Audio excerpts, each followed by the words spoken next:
good morning and happy America Day to those in the lower 48. I know it's not called that from time to back, but it was something I messaged a buddy of mine down there, and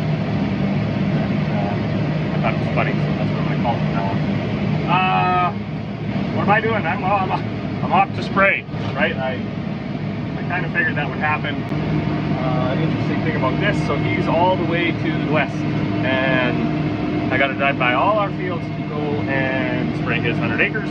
So what better than to do a crop tour on the way back? So that's what I'm going to do for the video today. Well, I guess it's afternoon. I got finished for the neighbor, so I'm going to stop here. This is our first first field, farthest away field, I guess, from the yard to the west. And I mean, you can see it. The canola this year really didn't like compaction, and I'm not too sure why. So right by the approach is usually your most compacted area. It's kind of, you know, where you fill the drill if it's a little bit damp, or if you don't want to run the trucks all the way up the field, you bring the drill back here. So I guess that kind of is what it is. The concerning thing to me though is like why the leaves almost look dead. Like I don't understand this.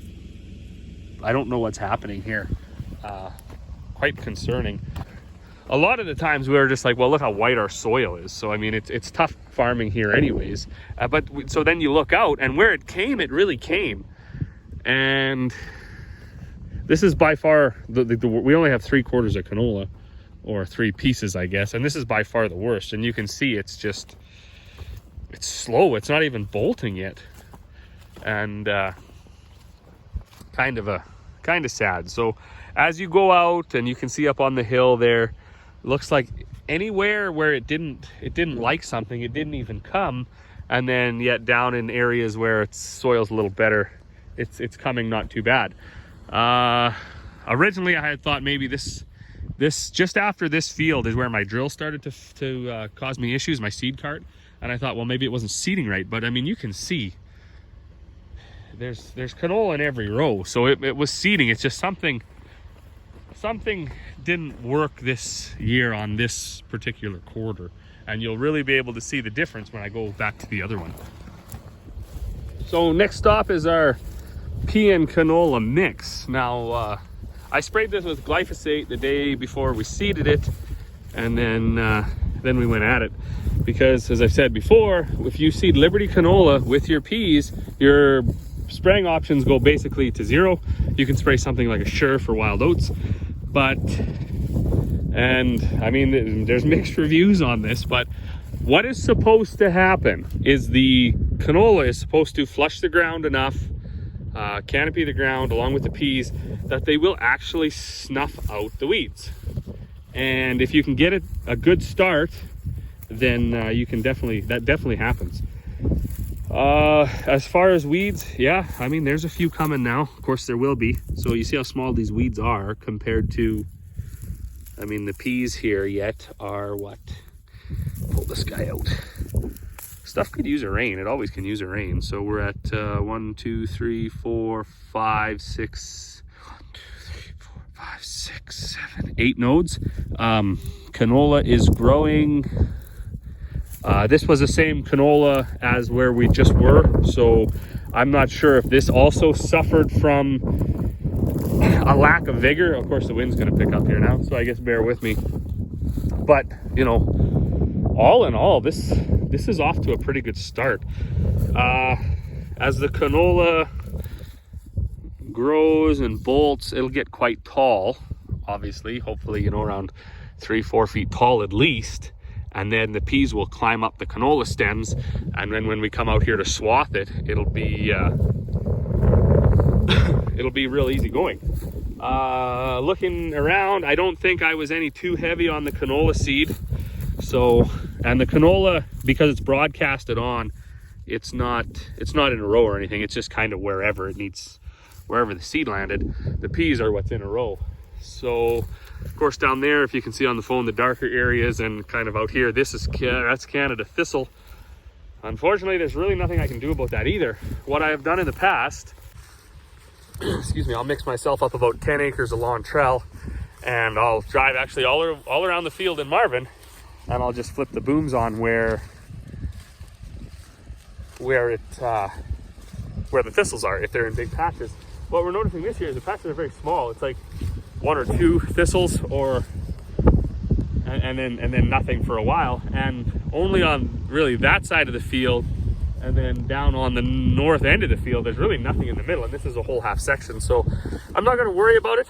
Another thing I can do, and I've done in the past, is mix MCPA up at a really high rate and sprayed it on. Now canola is going to die, but the peas, believe it or not, that year they pulled through. So I think the P rate for MCPA is quite low. However, and then the P rate for MCPA is low. The kill rate for MCPA on the thistle is very, very high. I think maybe even 3 times. But I mixed that up anyways, and yeah, I went out and sprayed it. And I don't remember anybody in the combine saying that there was no peas there. So back in the sprayer. Yeah, when you're doing stuff like this, you do have to experiment. And obviously, a guy doesn't want to experiment across the whole field. But year to year, we try different things, different rates of chemicals and stuff like that. And yeah, some years you're shocked with what works. So maybe in a week or so here, depending on how these thistles go, I might mix up just some MCPA then and come out spot spray them. Like I say, the canola in that spot will die, but the peas won't. So, and that's what we found too, even in growing conditions. Years where the canola really doesn't want to grow, the peas will grow, and they'll take over that spot and they'll grow just fine. And then in spots where the peas don't want to grow, the canola will flourish. So you always end up with something to harvest. And this spot, this will be a twofer. So we got canola on this side and we got oats on this side, both of which look very good. And you know, this further adds to our confusion of why is the canola not doing so good out west. It's quite a different story when you I mean, the canola is tall, it's bolting. The canola out west is, I don't know, struggling. It almost looks like it's dying. But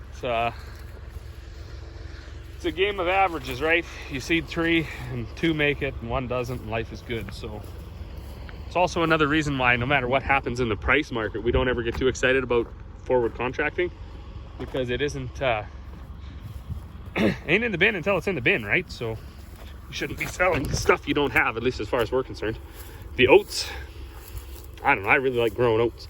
If we didn't have such a wild oat issue, I would grow oats on every single quarter. There's a few things that people claim about Northern Alberta farming.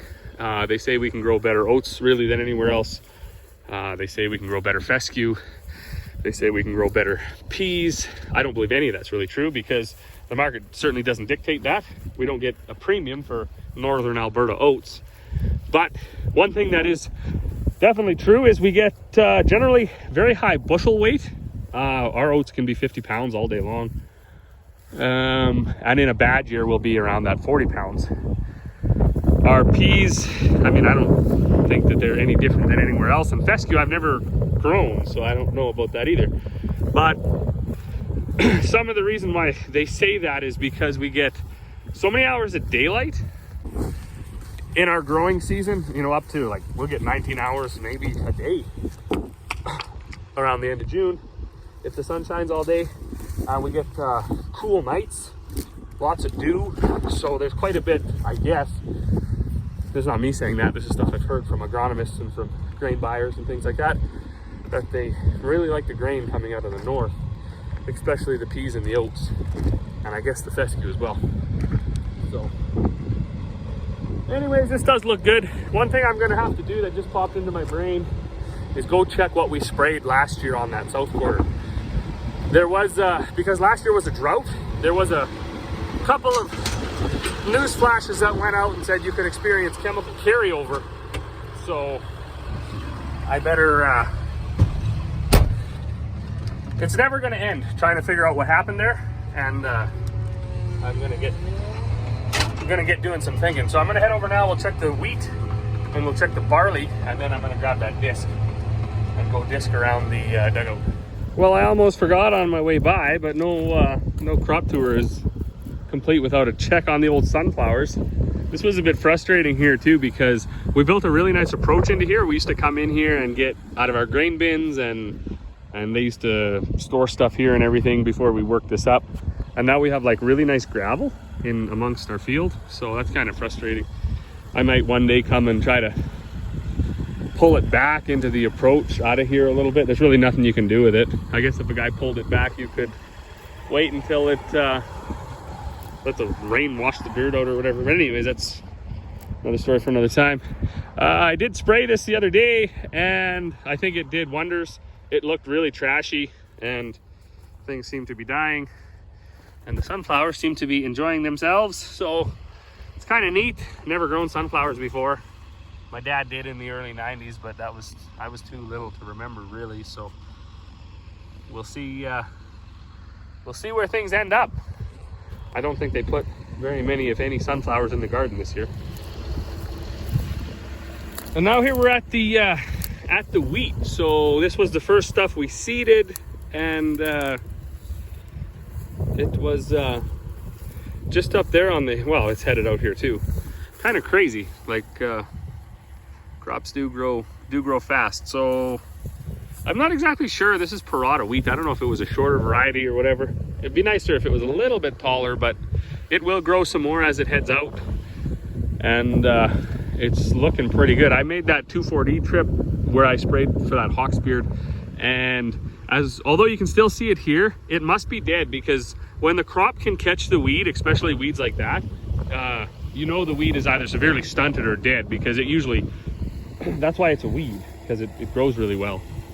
I was looking at some of the thistle on the edge of the field, kind of sickly, I guess. The MCPA that I sprayed on this wheat, there wasn't much for thistle here. Was supposed to get top growth anyways, and you can see that one kind of looks dead. This guy, I don't know. I'll kill him anyway if I'm here. So now that one's dead. I'm organic. I get the weeds that way. But yeah, wheat looks very good. Barley's just kitty corner here, and I will I'll check that one once I get the disc instead of making another stop. This barley across the road is ours too. It was the second last field, so it's a little bit behind, obviously. It's probably 2 weeks behind that wheat, or I guess it can't be 2 weeks, it's whatever it is, 11 days.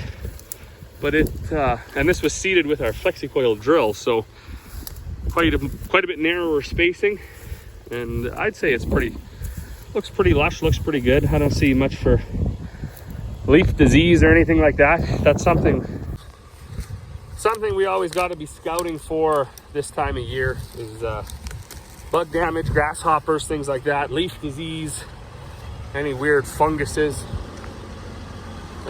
anything like that. But things look pretty good. Well, this is the second last stop, and it's our peas that we planted just alone. Generally, when I check fields, I try to stop somewhere where there's no approach, and that's just off that compaction thing, is you don't get a fair assessment of what is happening. So we'll get out here.